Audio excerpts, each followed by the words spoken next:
तो नमस्कार, आदाब, सत श्री अकाल। एक बार फिर आप तमाम लोगों का स्वागत है क्राइम मिस्ट्रीज की कहानी के ऐसे एपिसोड में। मैं युवराज प्रताप सिंह चौहान आप सभी का स्वागत करता हूं। आज क्राइम से रिलेटेड कोई कहानी मैं आपको नहीं सुनाऊंगा। आज कहानी सुनाएंगे मेरे पिताजी। आज 3 दिसंबर 2021 है।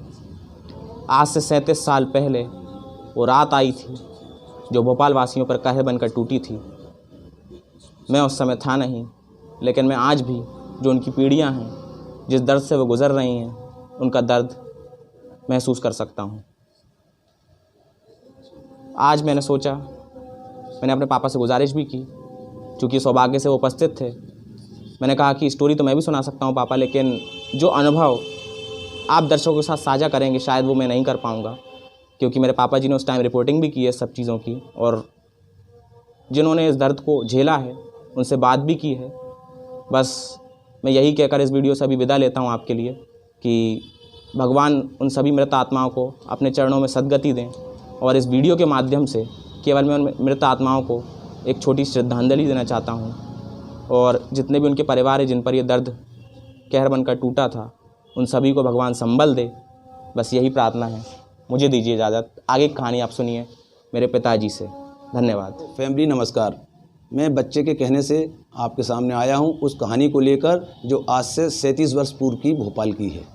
सन 1984 2 एवं 3 दिसंबर की वह सर्द रात, जिसने भी देखा एवं भोगा है उसकी आत्मा सिहर गई। जिसने इसे देखा एवं भोगा वह जीवन भर भुला नहीं सकता। अपनों को सदैव के लिए खो देने का गम और मिथाइल आइसोसाइनेट गैस के प्रभाव से जर्जर हो चुके शरीर का कष्ट मौत से भी बदतर है।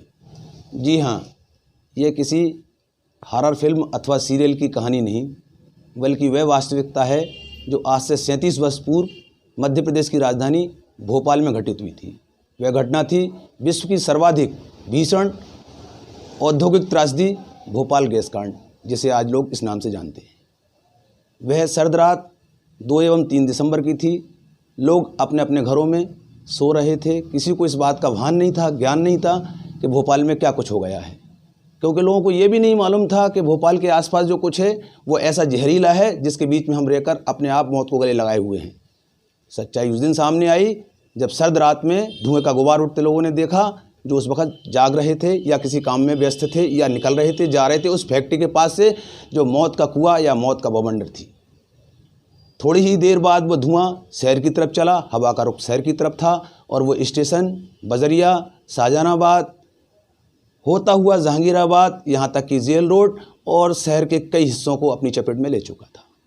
वह धुआं ऐसा धुआं जिसके पास भी पहुँचा उसने खांसी पैदा की, सांस में जलन पैदा की, सांस में को लेने में तकलीफ़ हुई, और यहाँ तक कि लोग कुछ समझ पाते उससे पहले ही लोग मरने लगे, भागने लगे, रोने लगे, चिल्लाने लगे। स्थिति यहाँ तक हो गई, जिसने भी ये मंजर देखा वो ना कुछ कर सकने की स्थिति में था, ना कुछ सोच पाने की स्थिति में था। जिसको भी जहाँ जगह मिली वो लोग वहीं उसी दिशा में भागने लगे, क्योंकि इसके पहले किसी को ये नहीं मालूम था कि जहाँ पर हम रह रहे हैं वहाँ मिथाइल आइसोसाइनाइड गैस का काम होता है, या ऐसे पेप्सिडाइड बनाए जाते हैं जो बहुत ही जहरीले होते हैं।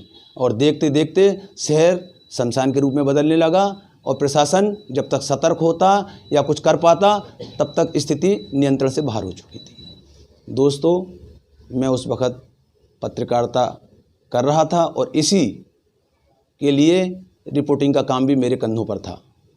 मुझे जब इस चीज़ का पता लगा तो मैं भी फील्ड में था, 0 पॉइंट पर था।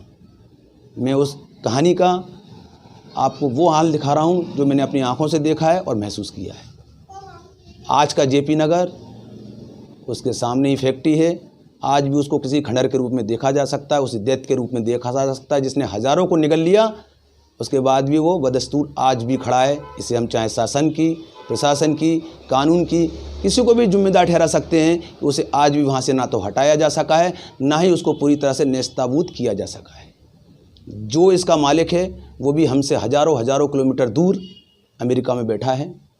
अब वो इस दुनिया में नहीं है, तत्काल हाल ही में उसकी मौत हुई है, लेकिन वो ऐसे निशान छोड़ गया है जिसे जीवन में, ज़िंदगी में और आने वाले भविष्य में भी लोग ना तो भूल सकते हैं ना भुला सकते हैं। जिन्होंने अपनों को खोया है उनकी तरफ अगर आदमी देखता है तो सहर जाता है। उस घटना को जिसने देखा है वो बयां भी नहीं कर पाता है, सिर्फ ये सोचता है या ये प्रार्थना करता है ईश्वर कभी ऐसी घटना फिर ना घटित हो जिससे लोगों को इस तरह दुखद मौत मरते हुए देखना पड़े। जेपी नगर से होते हुए जब ये गैस भोपाल प्लेटफॉर्म पर पहुंची, रेलवे स्टेशन प्लेटफॉर्म पर पहुंची, वहाँ भी लोगों को नहीं मालूम था क्योंकि कुछ बाहर के थे, कुछ लोकल थे, लेकिन किसी को ये जानकारी नहीं थी कि क्या हुआ या इसके दुष्परिणाम क्या हैं। सिर्फ खांसना, रोना, चीखना, चिल्लाना, यही सब समझ में आ रहा था। लोगों को आंखों में जलन हो रही थी जिसकी वजह से वो भागने में भी दिक्कत महसूस कर रहे थे। खांसी की वजह से सांस फूल रही थी जिसकी वजह से भागने में दिक्कत महसूस कर रहे थे। लेकिन शायद स्टेशन मास्टर उस वक़्त के जो हरीश दुर्वे थे उनको कहीं ना कहीं किसी न किसी तरह से ये एहसास था कि अगर ये स्थिति ज़्यादा देर तक बनती है तो मरने वालों की संख्या यहीं बहुत कुछ हो जाएगी, क्योंकि उस वक्त तक काफ़ी लोगों की लाशें प्लेटफॉर्म पर दिखने लगी थी। उन्होंने सर्वप्रथम अपने उत्तरदायित्व का निर्वहन करते हुए, इस बात को समझते हुए कि और भी लोग यहाँ ना आ जाएं, उन्हें कैसे बचाया जा सकता है, इस दिशा में उन्होंने काम किया। और उन्होंने सर्वप्रथम फ़ोन द्वारा उन गाड़ियों को पास के स्टेशनों पर हाल्ट करवाया जो भोपाल आने के लिए चल रही थी रास्ते में। ऐसे स्टेशन में बीना भी थी, विदिशा भी शामिल थी, और इस तरफ अगर हम जाएं रेलवे के बॉम्बे तरफ तो इटारसी थी, होशंगाबाद थी, इवन बरखेड़ा तक उन्होंने गाड़ियों को रोक दिया। अगर वो गाड़ियां नहीं रोकी जाती और प्लेटफॉर्म पर आ जाती तो निश्चित तौर से सरकार ने जो बाद में आंकड़ा बताया कि 3,337 लोगों की मौत हुई, वो उस वक्त ही सरकार को भी ये आंकड़ा काफ़ी हद तक और बताना पड़ जाता, क्योंकि मरने वालों की संख्या कहीं अधिक होती। सरकार ने ज़रूर वो बोला कि 3,337 के आसपास मरी, लेकिन उस वक्त भी जिसने ये मंजर देखा है, जैसे हम जैसे लोगों ने, हम ये बात कह सकते हैं कि ये आंकड़ा उस वक्त भी बहुत ज़्यादा था। मरने वालों की संख्या उस वक्त भी बहुत ज़्यादा थी। बाद में सरकार ने कहा कि ये करीब करीब रिकॉर्डेड 15,000 साढ़े 15,000 रही है, लेकिन जिन्होंने देखा है, समझा है, वो भी इसको नकारते हैं, झुठलाते हैं कि शासन का ये दावा जो है वो पूरी तरह से गलत है। शमशानों में लाशें जिस तरह मिली, रोडों पे जिस तरह लाशें मिली, ये तो सब बात की बात है, लेकिन इसके पहले अस्पतालों का ये हाल था कि जिनके कंधों पर इलाज का उत्तरदायित्व था, उन्हें ये नहीं मालूम था कि जो पेशेंट आ रहा है उसे बीमारी क्या है और उसके इलाज के लिए क्या मेडिसिन दी जानी चाहिए, किस तरह का ट्रीटमेंट किया जाना चाहिए, क्योंकि उन्हें भी कभी इस चीज़ को जानकारी नहीं दी गई थी कि भोपाल के पास एक ऐसा कारखाना है जिसमें मिथाइल आइसोसाइनेट गैस बनती है और उस गैस का उपयोग पेप्सिटाइड बनाने में किया जाता है, और उसका दुष्प्रभाव इतना घातक है कि अगर वो नाक के पास से भी निकल जाए तो आदमी को, एक स्वस्थ आदमी को बीमार करने की दम रखती है। और वो आदमी अगर भागकर, दौड़कर, मुंह के जरिए, नाक के जरिए अगर खा रहा है, ले रहा है, तो निश्चित तौर से उसकी क्या हालत होगी, ये कल्पना ही करने से आत्मा और दिल दिमाग सब हिल जाते हैं। लोगों के अंदर गले में, नाक से, मुंह से अंदर जा रही थी और पेट फूल रहे थे, लोग गिर रहे थे, सांस लेने में तकलीफ़ हो रही थी और मर रहे थे। भागने वालों में बच्चे भी शामिल थे, उनके गार्जियंस भी शामिल थे और गार्जियन के रिश्तेदार भी शामिल थे, लेकिन कोई भी एक दूसरे को ये नहीं समझ पा रहा था कि मैं माँ बाप की चिंता करूं, माँ बाप को ये समझ में नहीं आ रहा था कि मैं बेटे बेटियों की चिंता करूं, रिश्तेदारों को ये समझ में नहीं आ रहा था कि आखिर किसको पहले बचाने का काम किया जाए। लोगों को सिर्फ और सिर्फ ये लग रहा था कि हम किस तरह बच सकते हैं, हम किस तरह भाग सकते हैं। लोगों ने मानवता के साथ साथ वो संपर्कों को, वो संबंधों को भी टूटते देखा जिनके लिए लोग कहते हैं कि हमारा समाज है। उस चीज़ को देखने के बाद ना केवल गला भरता है बल्कि आंखें भर जाती हैं। ये चीज़ मैं इसलिए कह सकता हूँ कि मैं इसका प्रत्यक्ष गवाह हूँ। मैंने ये सब चीज़ देखी हैं, सही हैं, और इनका बहुत बड़ा चश्मदीद गवाह भी रहा हूँ। वो एक अलग बात है कि सिर्फ अखबार में इसका हमने बयान किया, कहीं और किसी तरह से इसका बयान नहीं कर सकते थे, वो एक अलग बात थी। कुल मिलाकर लोग अपनी जान को बचाने के लिए भोपाल से 40 किलोमीटर दूर मंडीदीप, अब्दुल्लागंज और जाने कहाँ कहाँ तक भाग गए। उन्हें ये तक मालूम नहीं था कि इतनी सर्द रात में हम लोग आ कैसे गए, सिर्फ मौत का डर था जो उन्हें वहाँ तक भागा के ले गया। उनमें से कई सौभाग्यशाली थे जो शरीर में अपनी बीमारी लेकर आज जिंदा तो हैं या बाद में मरे, लेकिन कई ऐसे भी दुर्भाग्यशाली लोग थे जो भागने के बाद भी अपने ना तो जान बचा सके, ना अपने वालों को बचा सके, ना अपने संबंधों के लिए, अपने रिश्तों के लिए कुछ कर सके। सरकार करती है, नहीं करती है, ये सोचने का समय या इसको देखने का समय तो किसी के पास था ही नहीं।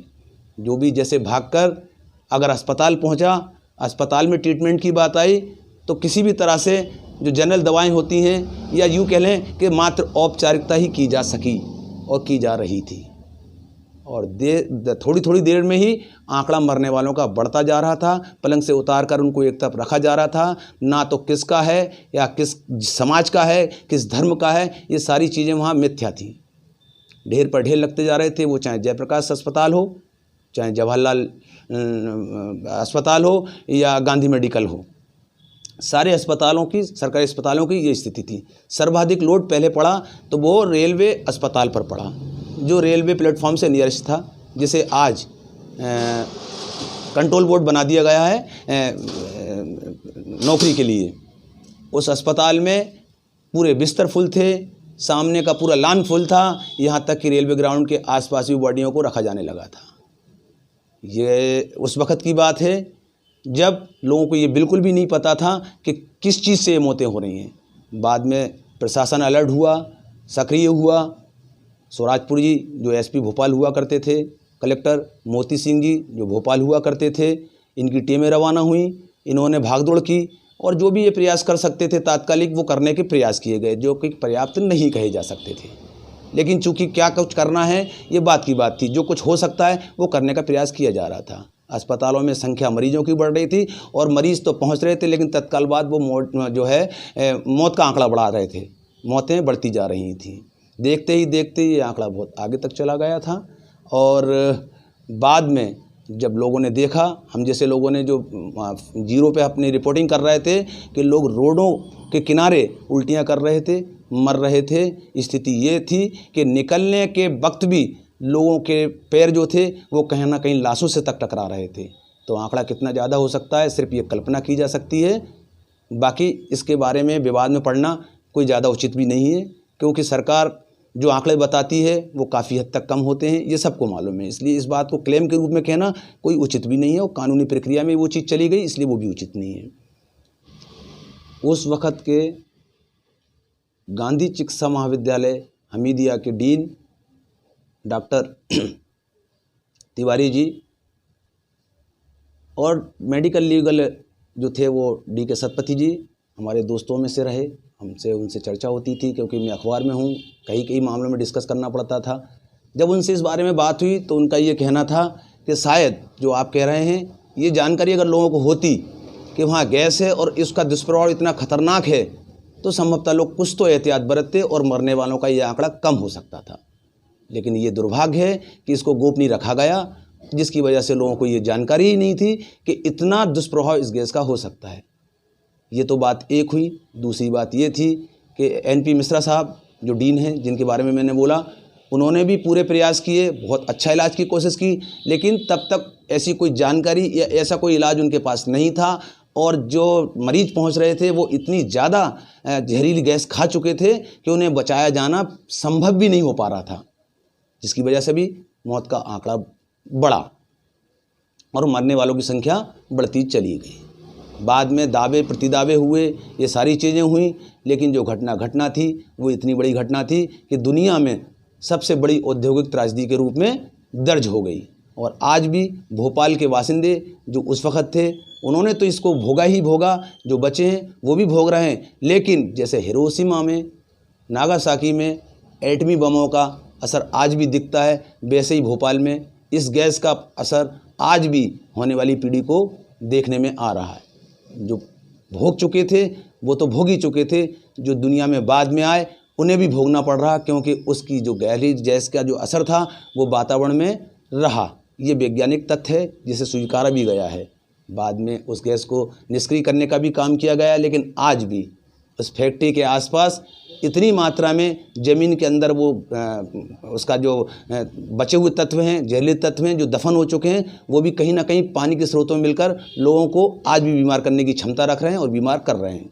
इसके लिए महिला उद्योग संगठन के संयोजक स्वर्गीय अब्दुल जब्बार जैसे कई लोग सामने आए, लेकिन सर्वाधिक मेहनत अगर किसी ने की तो अब्दुल जब्बार ने की। इस मामले को लेकर वो ना केवल सेशन कोर्ट में, हाई कोर्ट में, बल्कि सुप्रीम कोर्ट तक गए। उन्होंने हर वो दरवाज़ा खटखटाया जहाँ से न्याय की उम्मीद थी, और उन्हीं का साथ ये परिणाम था, उन्हीं का ये मेहनत थी, उन्हीं का ये प्रयास था कि बाद में सरकार ने यूनियन कार्बाइड से समझौता किया और समझौते के रूप में जो राशि मिली वो बाँटी गई। लेकिन मैं आपको एक ऐसी चीज़ बताता हूँ जिससे सुनकर आपको आश्चर्य होगा। जो आंकड़ा बताया गया 7,000 कुछ जो भी था उस वक़्त का, जो शासन ने बोला या स्वीकारा, उसके लिए 715 करोड़ का समझौता भारत सरकार ने अमेरिका सरकार से स्वीकार कर लिया। अगर उसको हम प्रत्येक व्यक्ति के हिसाब से डिस्ट्रीब्यूटर करें या हिस्सों में बांटें तो समथिंग 12,500 या 13,500 के आसपास पड़ता है। एक मौत की कीमत 12,500, एक मौत की कीमत 13,500। इसको सोचना कैसा लगता है ये आप भी समझ सकते हैं और मैं भी समझ सकता हूँ। एक मौत की कीमत सिर्फ 13,500 ये कितनी कम हो सकती है, कितनी कम थी, ये सब समझ रहे थे, लेकिन कर क्या सकते थे। लेकिन जो भी जैसा था, अब्दुल जब्बार के प्रयास से, सहयोग से ये मिला। उस वक्त के प्रधानमंत्री बीपी सिंह थे, जिन्होंने इस अधिकार को केंद्र के पास रखा। केंद्र इसको भेजेगा और स्टेट गवर्नमेंट इसको डिस्ट्रीब्यूट करेगी। खैर, ये मुआवजे का प्रकरण था। कहा जाता है कि जान की कोई कीमत नहीं होती। 12,000 13,000 की बात नहीं है, 12 लाख और 12 करोड़ भी अगर दिए जाते हैं तो उस आदमी को नहीं लाया जा सकता जो जा चुका है। इसलिए संबंधों में ये मुआवजा कोई मायने नहीं रखता है। मरहम कहा जा सकता है, लेकिन इसका कोई ऐसा नहीं है कि मौत से माफ़ कर दिया जाए। लेकिन उस सरकार ने, उस वक्त की सरकार ने, कांग्रेस की सरकार थी, और ये समझौता जो किया गया अमेरिका सरकार से, उसको सिर्फ इतना सा राशि लेकर माफ़ कर दिया गया, जबकि इसकी सच्चाई बहुत गहरी थी, बहुत ऊंची थी। इसके बाद स्थिति आती है जब ये घटना की जानकारी उस वक्त की तत्कालिक, जिसको यूनियन कार्बाइड कहा जाता था, उसके अध्यक्ष वारन एंडरसन थे, जो अमेरिका से भोपाल आए। लेकिन जब यहाँ आने के बाद स्थिति बिगड़ी, पब्लिक को इस चीज़ की जानकारी हुई, आक्रोश पैदा हुआ, या यूँ कह लें कि जो लोग सक्रिय हुए इस बात को लेकर, उनको दबाने के लिए, उनको रोकने के लिए चुपचाप एक रणनीति पे काम हुआ। और वारन एंडरसन को भोपाल एसपी स्वराजपुरी और तत्कालीन कलेक्टर मोती सिंह जी ने अपनी स्वयं की गाड़ी में एक चोर रास्ते से निकालकर उन्हें एरोड्रम पहुंचाया और स्टेट गवर्नमेंट के प्लेन से, स्टेट हैंगर से उन्हें दिल्ली रवाना किया गया। और दिल्ली से तत्कालिक ऐसी व्यवस्था की गई जहां से उन्हें अंतर्राष्ट्रीय प्लेन में अमेरिका के लिए भेज दिया गया, यह कहकर कि आप वहीं सुरक्षित रहेंगे और कभी भारत ना आए तो ज़्यादा बेहतर होगा। और वो व्यक्ति फिर कभी भारत नहीं आया, और अगर आया भी तो सिर्फ एक केस के सिलसिले में आया, तत्काल जमानत ली, और ये सारी कहानी आपको जो बताई उसकी परिणति ये हुई कि वो जाके अमेरिका में बैठ गया, और अभी कुछ समय पहले उनकी मौत हो गई, वो दुनिया से विदा हो गए। अमेरिका सरकार का जो मुआवजा है वो भी आज सरकार के पास है, पूरी तरह से बटा नहीं है। उसका क्या होगा, क्या नहीं होगा, इस विषय को लेकर उस मुआवजे को पुनः बांटा जाए, राशि जो है उसको पुनः बांटा जाए, इस मामले को लेकर अब्दुल जब्बार संघर्ष करते रहे, वो भी दुनिया से चले गए। आज भी बहुत से ऐसे लोग हैं जिस इस मांग को कर रहे हैं, और वो शायद कब पूरी होगी नहीं होगी तो सरकार ही बता सकती है, सरकार ही इस बात की अच्छी जानकारी दे सकती है। ये सारे प्रकरण तो हो गए मुआवजे से संबंधित। अब सवाल ये बचता है कि जब ये सारी चीज़ें जानकारी में सरकार के थी तो इसको जनहित में पब्लिश क्यों नहीं किया गया। सिगरेट के पैकेट पर भी ये लिखा जाता है कि तंबाकू खाना अथवा सिगरेट पीना स्वास्थ्य के लिए हानिकारक होता है। शराब की बोतल पर भी ये लिखा जाता है कि ये पीने से स्वास्थ्य गड़बड़ होता है, अतः इसको ना पिएं। तो फिर ये क्यों नहीं प्रदर्शित किया गया, इससे जनता को क्यों नहीं जागरूक किया गया कि जहां आप रह रहे हैं उसके अंदर जो फैक्ट्री है या पास में जो फैक्ट्री है उसमें ऐसी गैस बनाई जाती है जिसके लीकेज होने पर या जिसके प्रभाव से मौत तत्काल हो सकती है। ये भी एक प्रश्न रहा, ये भी एक चर्चा का विषय रहा, ये भी एक विवाद की स्थिति में रहा, लेकिन इसका कभी भी सरकार की तरफ से, किसी भी सरकार की तरफ से कोई संतोषजनक ना तो जवाब दिया गया, ना इस पर कोई आगे भी ऐसी कोई कार्रवाई करने का कोई प्रयास नहीं किया गया। कोर्ट ने भी इस मामले को उठाया, कोर्ट ने भी कहा कि जनता को ऐसी जानकारी क्यों नहीं थी, इसका भी गोलमोल जवाब देकर मामले को ख़त्म कर दिया गया। एक ऐसा प्रकरण है, ऐसी दास्तान है जिसको सुनाने से गला भरा आता है, लेकिन चूंकि देखा है, भोगा है, इसलिए मैं आपको सुना पा रहा हूँ। लेकिन उसके बाद भी कई जगह मेरी जवान लड़खड़ा रही है। आज भी उस मंज़र को याद करता हूँ तो पता नहीं कैसे कैसे विचार मन में आते हैं, क्या क्या मन में विचार आते हैं, और शायद वही कारण है कि मैं आपको सुनाने में भी कहीं ना कहीं से लड़खड़ा रहा हूँ। शहर के शमशान, कब्रिस्तान, उनके जो मैंने मंजर देखे हैं, उन्हीं सबको याद करके जो चेहरे के सामने आते हैं, ये स्थिति बनती जा रही है कि बोलने की स्थिति में भी नहीं हूँ। चिताओं पे चिताएं जल रही थीं, चिताओं पे चिताएं आ रही, लाशों पे लाशें आ रही थीं, लकड़ियों का अभाव था, यहाँ तक कि इकट्ठी करके पेट्रोल और डीजल से काम चलाया जा रहा था। नदियों तक में प्रवाहित की जा रही थी। किस धर्म का है, किस जाति का है, देखा जा रहा था, नहीं देखा जा रहा था, ये भी आप समझ सकते हैं। एक साथ सारी लाशों को किसी भी नदी में प्रवाहित कर देना, एक ढेर में लग के पेट्रोल और डीजल का इस्तेमाल करके उनको जला देना, ये सारी चीज़ें सिर्फ सोच सकते हैं, सोचने पर मजबूर कर सकते हैं। इन पे कुछ कहना, विश्लेषण करना अब वैसे भी कोई मायने नहीं रखता है। समय इतना लंबा हो चुका है, जिसको जाना था वो दुनिया से जा चुका है, जिसको भोगना था वो भोग चुका है, जो भोगना वाले बचे हैं वो भोग रहे हैं। यानी मैंने यहाँ तक कहा कि हिरोशिमा और नागासाकी के जो प्रभाव थे वो भी भोपाल गैस क्रांति ने आने वाली पीढ़ियों को दिखाए हैं और देख रहे हैं।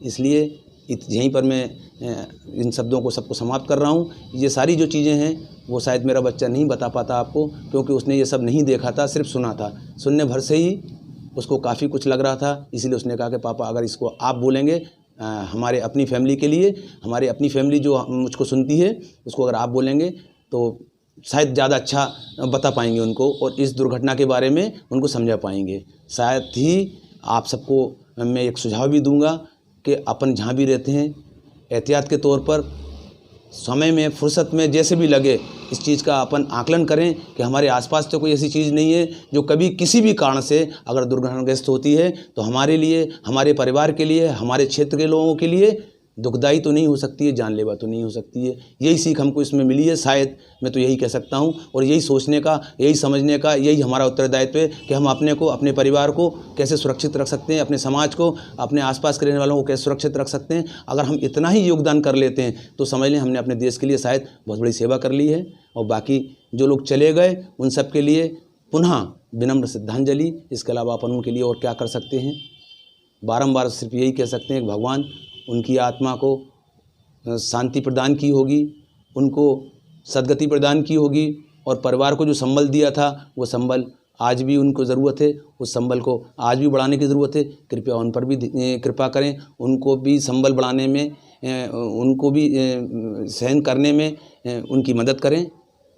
और इस घटना की पुनरावृत्ति भोपाल में ही नहीं, प्रदेश में ही नहीं, पूरे देश में कभी भी ना हो, ऐसा प्रयास सरकार करे।